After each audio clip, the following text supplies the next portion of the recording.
It would be wrong if I say no. You know, because history is always somewhere in there.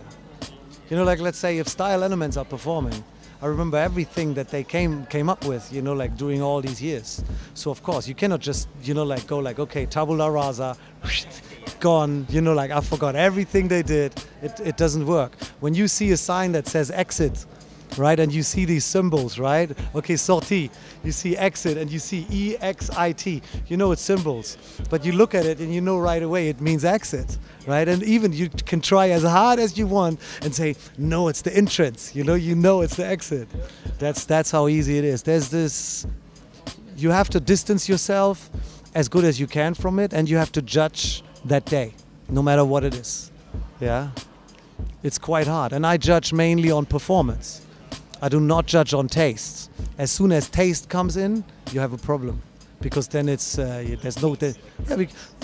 Well, look, if you put taste in it, then it's basically like that. You know, we see a woman walking by, and you say, "I like that woman." You give me the reasons, and I say, "I don't like her," and now we have a problem. You know, because we have to be coherent with something. But now, if you are coming with logic, right? If you are telling me other reasons than tastes, right? If you're telling me because look at how, like, you know, for the aspect, for whatever, you know, like we're making an equation now where we have to find out, why do you like her? For what do you, and if she has to represent something, then you could give me the right reason. And that's exactly the same way in dancing. So now when we're looking at b-boying, b-boy culture, then I would have to give you plausible reasons why I choose somebody with logic. And not just because, oh, well, I liked his style. You know, it's not enough. I would have to explain you why his style was superior to the other guy's style, you know, that lost at the end. You know, and that is mainly, you know, like we're going, then you're going more into the performance, you know, logic of performance, where you try and find out, oh man, this is too complicated to just explain it in 5 minutes. Basically, there's 3 criteria in performance. One is dynamics, the second one is dimension, and there's spatial awareness. You know, so in dynamics, you look at the dichotomia, you look at the opposites of, you know, everything that causes dynamics is opposites. You know, so all the way minus to all the way plus. That's an extreme. So, and now you look at the dialectics and how people are playing with it. Even when I talk to you, if I would talk to you like this all the time, and I would not put any intonation in my words and no cadence and nothing, then it would be very boring to listen to me. So there's a reason why I put intonation on certain words. So it's not just what I say, but how I say it. And it's exactly the same way when you dance. So now you have that statement in dance, not the statement when I speak, but you make a statement. And semantically, I have to filter, or I have to find out, what was the statement about? If you look at any b-boy solo, we all know in the foundation already, you learn top rock, footwork, freeze, or top rock, down rock, freeze. That's like a basic thing. Like it's a basic dramaturgical arch that you learn in anything, right? Storytelling, you need a good beginning, you need a good end, and whatever you do in the middle, you know, like you can kind of like, you know, like go about it to a nice end if possible, you know, to a climax or whatever. And it's based on the same thing. So now that's one logic, and so on and on. So you can go with that, which is what we call interpretative, which is proper English, quality, right? Because you look at musicality, you interpret the music, right? And you interpret the time that you have, right? And now what are you doing in this time? So now you creating that arch which leads to a climax. Which moves do you choose, and so on and on. So that's one. So the second would be artistic quality. When you look at artistic quality, that's how creative somebody is, you know, where he went from. So, but that's where you're going back, you know, like what I said earlier about history and stuff. There's certain things in the way to really judge consistent way. Creativity is it's dangerous. It's almost impossible. It's almost impossible, because when you look at creativity, it's look, I can't know anything, you know, it's impossible. All right, so today, I see you today, and I really like you, and I think it's, wow, I've never seen anything like that. Tomorrow I find out, oh, but he got it from that guy, and that guy, and that, you know, like all of a sudden, you know, your value shrinks. You know what I mean? So I can judge you, you do the same moves a week later again, and I would judge you totally different. Why? Because I know so much about you now, you know, that I cannot judge you the same way again, right? So there's no consistency in it. So for creativity, it's very hard, right? So I will only judge you from what I know today.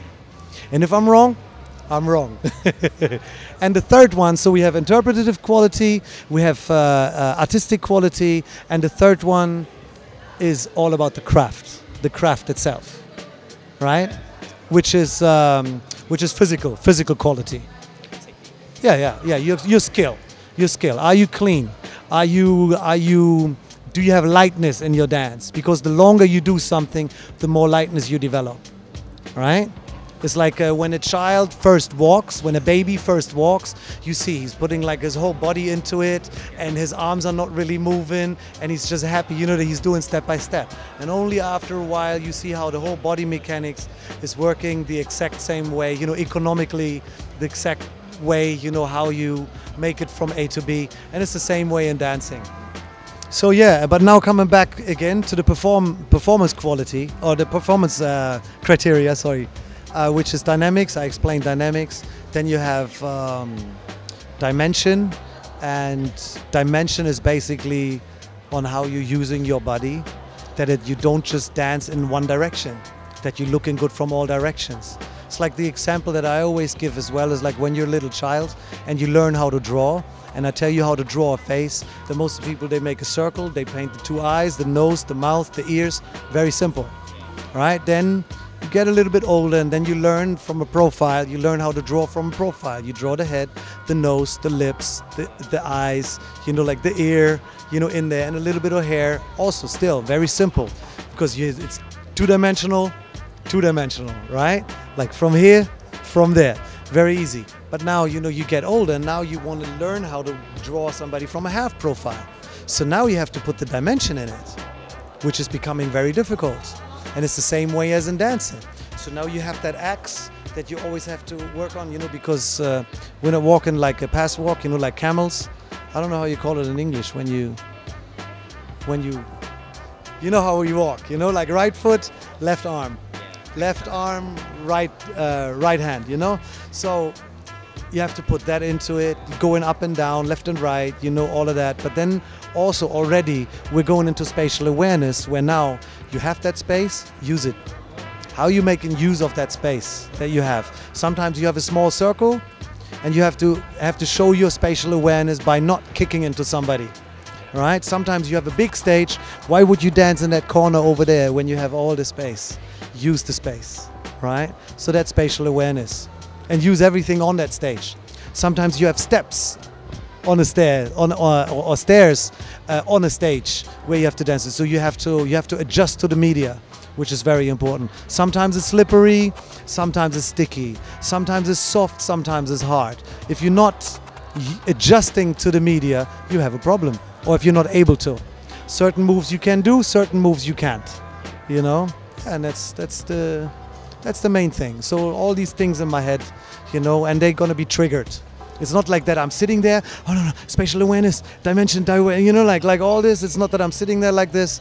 No, I react, you know. So I'm watching a performance, and usually at the end of a performance, you look at it, you go like, okay, so now how did he create his statement? Let's call it a statement. How did he create a statement? How did it come out? Did he crash? Could I understand? Could I read it? You know, like from, how could you call that? I always have to translate as well, you know, from German to English. When you look at the economy of attention, right? When you're looking through a performance, if somebody is doing a very sophisticated performance with a lot of subtleties and a lot of details, it's harder for me to follow than if somebody's just doing 3 moves and he's finished, right? So now, also about that, like, if the economy of attention, or if it's so hard to follow, if the thread through the performance it's not a narrative, but you know what I mean, right? You look at something and you have to look at the climax and everything. So now if everything is very understandable, if everything was what that person has done, you can get right away, then he was leading through the performance very well. But it might not be enough because it was too simple. So you have to find a formula of bringing that sophistication in there, showing me all the subtleties, but at the same time giving me enough climax and so on, you know, enough moves in there that make, you know, that I'm convinced that he's the one. Wow. Hardcore. I hope everybody understands what I'm trying to say, because it's really hard to express myself, you know, like in any language, because, you know, when you look at dance, there's no language that could convey what these people are doing, right? There's no language that could convey that. It's I'm trying to put it in words, and I hope that people understand what I'm saying. That was probably the most detailed explanation I've ever heard a judge describe the way they evaluate dance. I'm curious, like, how you arrived at this kind of way of looking at it. I mean, I was always very analytical about my own dance, right? So I think that when you develop a certain feeling for your dance, you know, it's good, but it only brings you to a certain level, you know, and then all of a sudden you think, you know, like, it's not gonna, you wonder, why doesn't it work? Why doesn't it go any further? You're practicing on a certain technique, you're practicing on something, and you wonder, why doesn't it work? Right? So you have to get more analytical, and you have to get more empiric with it, you know, testing, trying things out, you know, reflecting over it, you know, and then you test again, and only like that you develop further. So it's very scientific, basically. And then back in the day, Swift Rock and me, my old partner and me, we were taking trains every day. Sometimes we would drive 6, 7, 8 hours on a train to go on a jam, you know, every weekend. And you know, in the days there was no internet, there was no nothing, and we didn't even read or anything. So all we did was talk and reflect over our dance and what we are doing. So we were just talking all the time, and by that, you know, you develop a certain philosophy, not just on the dance, but also about your approach and everything. And that's how you go about it, you know, and you start to talk to other people, you start to articulate certain things the way you feel how it is, and they give their opinion, and that's how you grow. You know, I'm naturally, I'm a very, I won't say nosy person, but I'm a very curious person. And I'm not just interested in dance only, I'm interested in, I don't know, you do something nice, you know, you're skilled in something, and, you know, I develop a certain enthusiasm. And of course, you also find out parallels from other crafts, basically, you know, like, no matter what you're doing, you see, you know, another example, a couple of months back, they refurbished a house on the other side of the street from my apartment, and they built a new roof, you know, and there were, you know, carpenters on the roof, and they had nails in their mouth. You know, there was this one guy, he had nails in his mouth, and he took every nail, and with 5 hits, you know, he would hit the nail into the plank, right? But very professional, like 5 nails, ta, ta, ta, ta, and the last one, boom! He would go a little bit further, next nail, and every time it was the same movement. So to me, I looked at my wife, I was like, look at him, look at him. And she was like, oh, wow.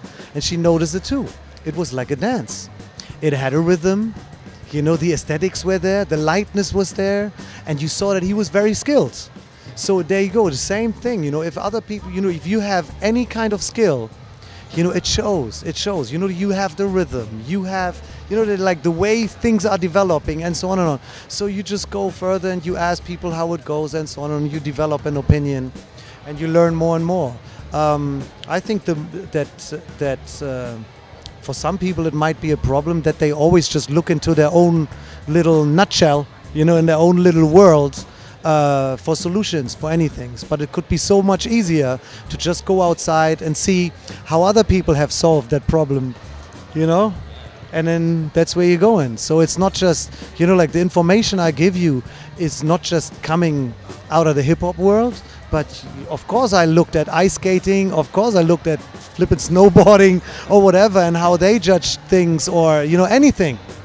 You know, you look at things and you look for solutions. That's what we're supposed to do, right? So, and yeah, and let's not forget, I stopped competing in, well, really I stopped competing in '93.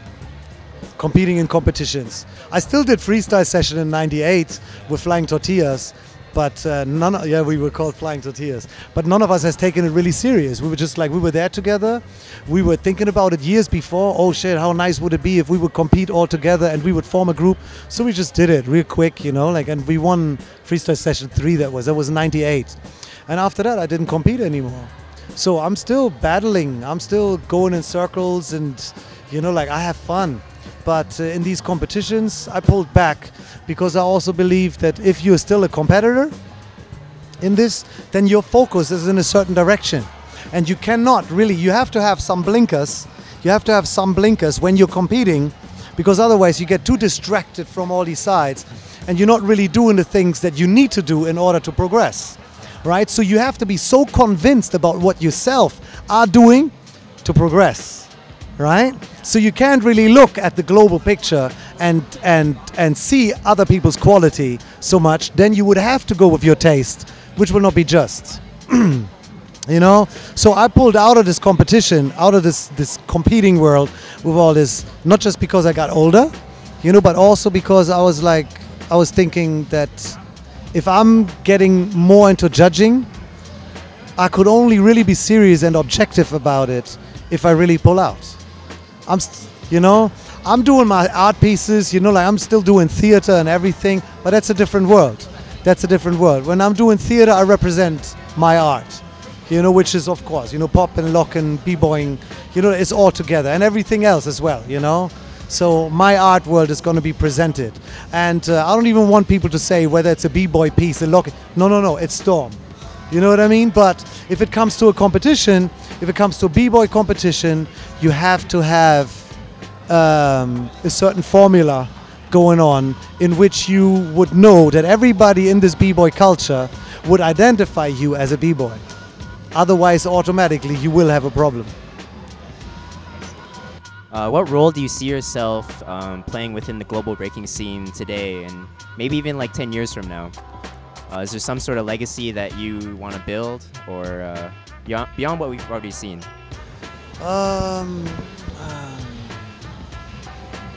Well, on one hand, I'm concerned about all these competitions that we're having, right? So, of course, I'm judging a lot of competitions, but at the same time, I think that people are taking these contests, these battles, they're taking it too serious. You know, at a certain moment, I mean, you must know whether you're good or whether you're not good. You must find out about yourself whether you fit into this world or you don't. So you should step further, right? So now all these competitions, these battles, they're good to gain an audience that pays to seize the art form. But when I'm going to these competitions, I'd like to mingle. I'd like to be social with people. I'd like to tell them about this culture. I'd like to tell them about my opinion and about my experience. And I would like to make use of that a lot more by actually writing things down. So not just that I'm writing a book, but also, see, I have a research project right now at the. I'm working on a research project. It's called Unpacking Performativity at the University Artes in Arnhem in Holland. And so my job right now, part of my job right now is reading a lot of books, you know, and writing articles or writing blogs. And by doing this, I want to help pushing the culture into a direction where it's not just based on oral history. And so I want to motivate people more by doing it myself, right? By writing, I want to motivate people more to write down their own story, because this is what we really need. So, and this is where I see myself in the next, not next 10, but maybe in the next 20 years, because I get older too, you know, and I don't know for how long I'm still going to be able to dance. Right now, still, I love dancing so much that, you know, I practice every day. I teach also a lot. Yeah, and I just hope that people get the right ideas from it. But I am worried about this generation that looks at battles as the most important part in our culture, where I think that ciphers are much more important, because you develop your skill in dialogue and you develop or you do not develop your skill or opinion by judges that are pointing left or right and saying who's the winner. You know, when you're in a circle, in a well-functioning circle, and it stays installed for a long time, you know, then after you go home, and you just like, you're amazed. You look at it like, what a beautiful night that was, you know. And you do not judge. Everybody that came in gave something, you know, and everybody dwelt on whatever that person gave before. And that dialogue, this is how our dances got so big. It was not because people said like, okay, this is popping, this is locking, this is that, and now we all separate everything. You know, this is not how it happened. Back in the days, you know, like if you went to a dance contest, judges or whoever, they had to deal with anything you performed, right? I'm not saying that it's better or worse, but I'm saying none of us have taken it serious because we knew that the judges, one, they were not really educated in a way where they could judge our art form, right? But number two, our goal was much more to express ourselves no matter what. You get in a cypher, you go on stage, you go anywhere, so you express yourself, you know, and this is something I think that people should focus much more on, you know, and this is my way on how to proceed for the future, you know, and I think it's all these bad, you know, like the competitions are beautiful, of course. I like it a lot. And also, you know, the agonistic approach, when people want to battle each other, you know, it's fine as long as it's healthy. You know, it's like, of course, you know, when there's some rivalry, you know, and you think like, oh, I have to crush that guy, you know, and that's why you practice. It's good. It's something good, you know, as long as it happens in play, right? But again, I think there's nothing more beautiful than to dance in a cypher and to really feel that, you know, the social aspect in dance. That was very well said, but I always wonder, like, sometimes people don't understand like how to talk in a cipher. Sometimes I feel like people bring that battle mentality when they go in, so it's almost like it's almost as though like you're at a party and it's someone who's socially awkward. So how would you go about educating someone, or how would you go about kind of changing those kind of mentalities? You have to, you see, ciphers usually they only work with a small amount of people. That's number one. You know, I would say like 6 to 10 people maybe, you know, and that's it. The bigger the cipher gets, the more other people have to wait. The more other people have to wait, the more they're like, look, I want to go in too, you know, so they get nervous, they go away or whatever. New people are coming in, and every time also, you know, like usually in a cipher there are certain rules. And it's not just always about like I perform my stuff and I show you who I'm about or something, you know, or what I am, or, you know, like a lot of times it's really a game that is happening. Like everybody has to dance with a handkerchief, or everybody has to dance with a bottle, or you have to touch the floor once, or something like that, you know, no matter what it is, but there's always certain playing rules in a cipher, right? And if you've never done that, if you never played like that, then of course, you know, you bolt into a cipher and you destroy it. People are destroying it. And it's not just a battle mentality that people are going like, oh, I can do this better than you. No, but also, you know, like if people do not know what made the cipher, why the cipher is happening, and what people are playing on, then you're missing out on everything. So in my opinion, of course, you know, like if you really want to participate, you have to step to the cipher and then you have to watch it for at least 10 minutes, I would say, something like that, to really find out what people are doing here, you know.